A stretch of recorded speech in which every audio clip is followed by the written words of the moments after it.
Hello guys, pauwi na kami ni Papa Dudes. At ito po yung aming sitwasyon kasi naabutan kami ng ulan sa bahay ng anak namin. At sa kagabi na, hindi pa rin humuhupa yung ulan kaya umuwi na talaga kami. No choice na kasi gabing-gabi na. Yan, tingnan ninyo yung sitwasyon. Buti na nga ito guys at medyo mahina na ang ulan.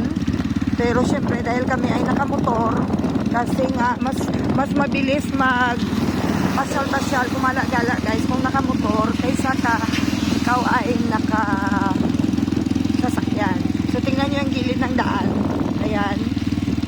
Mataas, medyo may baha siya guys. Ayan. Ito po yung daanan dito pa uwi na sa amin.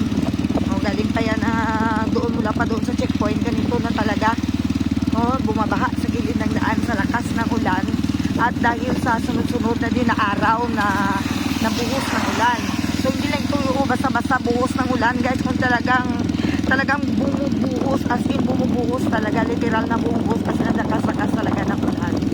Yan. So malapit na po kami sa aming bahay. Mabuti na lang din po at maganda yung aming street light dito. Left and right po ang aming mga street lights. Kaya tingnan po ninyo, hindi parang karon patamaliko dong. Medyo nakakatakot yun. Hindi nakakatakot yung daanan namin. Kasi nga guys, maliwanag na maliwanag, no? Kahit wala kang ilaw nga dito, kahit wala kang headlight, maliwanag yung madadaanan mo. Yan.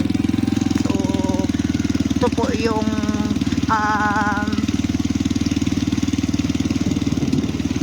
trabaho ng aming LGU dito. Binigyan na kami ng magagandang street light kung kaya't maliwanag ang aming daanan kahit na gabi at kahit na umulan. So safety pa rin ang mga commuters.